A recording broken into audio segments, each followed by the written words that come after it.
بسم الله الرحمن الرحيم. السلام عليكم ورحمة الله وبركاته.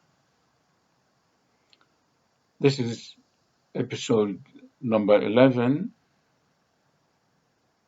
The previous episode, we introduced the Islamic monetary triangle and we explained what it is, and we finished up to talk about money. What is money? Why is money? If you say, why is money? If you open the textbook in traditional economic, which is about, or it has different section. What they say in traditional economic is the microeconomic, or they divide it to microeconomic and macroeconomic. They add something subject new now, which I can see, is a monetary economic. In microeconomic, they study the small firms, factories, small business unit, and mainly about what do you call it, the tools. What is the tools is the rule or the law of demand and supply, and the concept of equilibrium is very important. And we Muslim, because this is the rule of one of the condition of life, we accept the demand and supply law because it's law. It's a fact. It's a reality.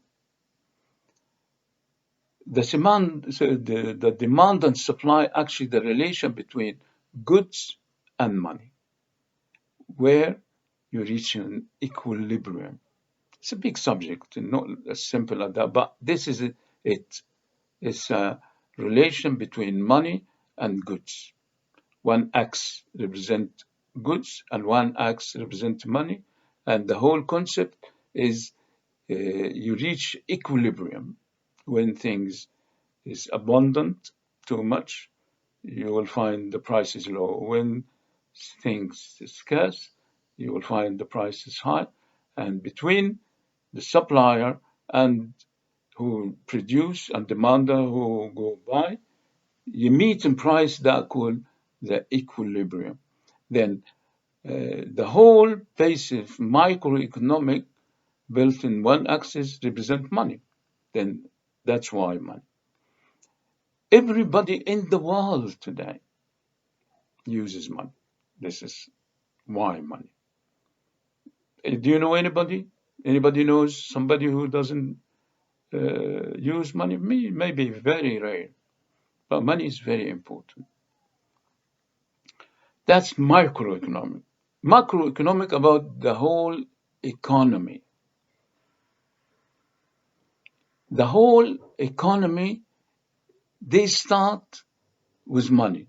Although the same principle in microeconomic, the same rules, demand, supply, and different theories, but it's just in a big scale.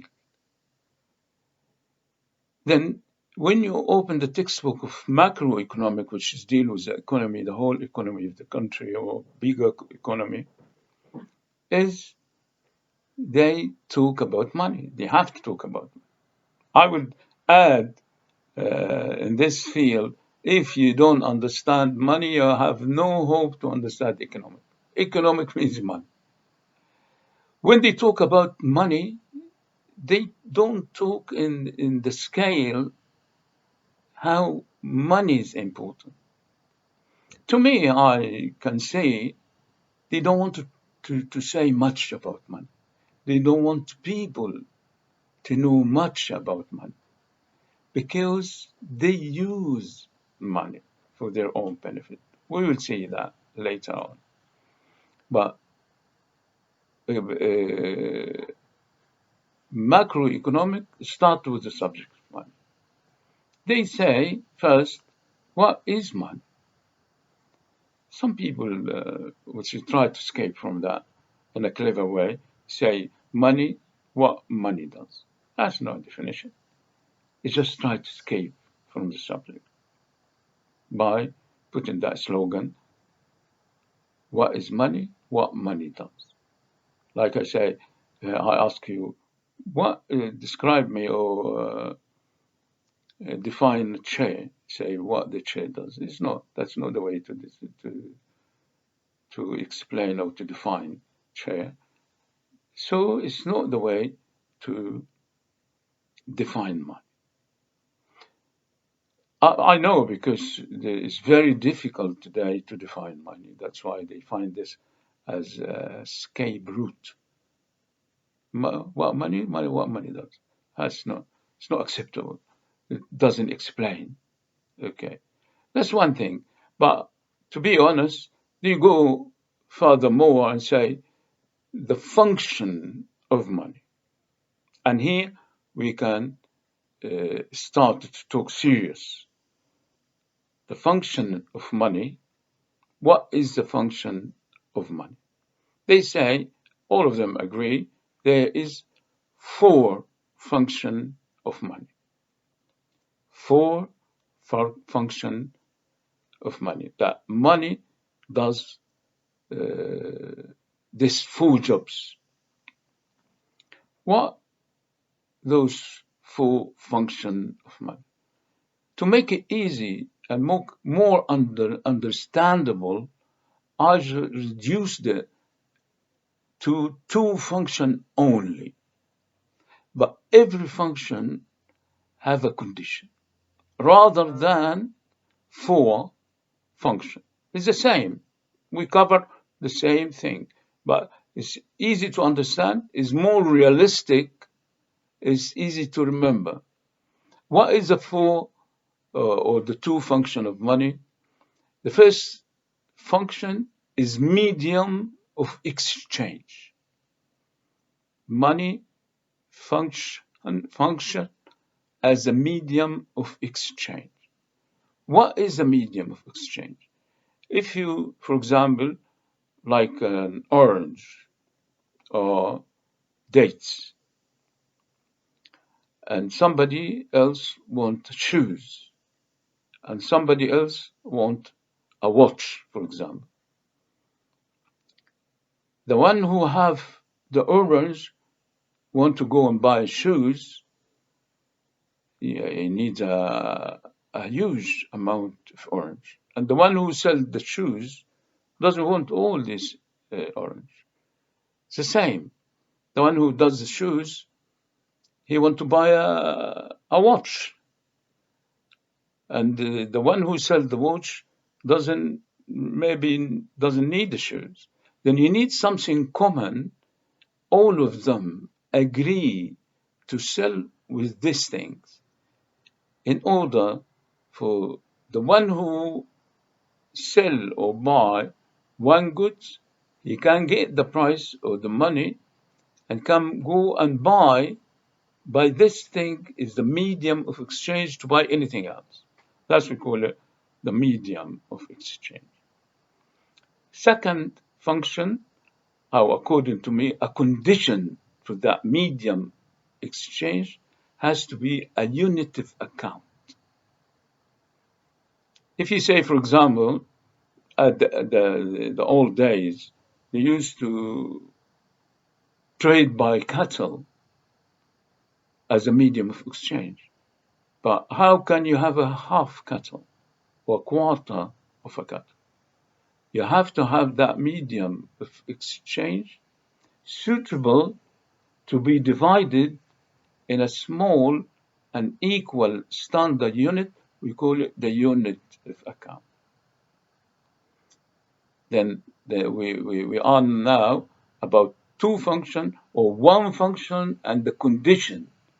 And that unit of account is a condition for the medium of exchange to be a good or suitable medium of exchange. The third is storage of value. Storage of value. For something to be money or to use as money, it has to have the ability to store the value. For example, everything has a bit of ability to store the value, but they differ. If, for example, you buy some tomato, I give the example of tomato because it goes bad quickly, goes rotten, cannot store its value. Maybe the melon live a bit longer, it has a longer period of storage of value. If you have something like wood, it might be a good storage value, but it's not good for as a medium of exchange or a unit of account. Then you need something to be have a facility to store value, and that it goes with the other function. And the fourth function or the condition to have to be a good storage of value is to be able or to be used for deferred payment. Deferred payment is to be able to be accepted as a payment later on, and that a condition for storage of value. That's a condition. You tell me this is does it store value good? Then it has to be able be accepted as payment later in. Otherwise, it doesn't hold the value. Then those four function or the two function with two condition is the function of money. That's according to traditional economic in the textbook. It's a science.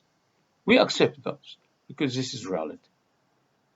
In Islamic economic, we don't deny the function of money, but actually, when we introduce the Islamic concept of money, we prove that the whatever Islamic concept of money has to hold these functions.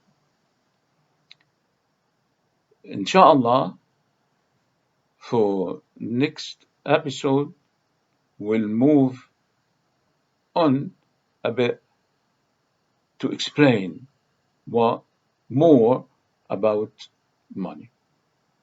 Wassalamu alaikum wa rahmatullahi wa barakatuh.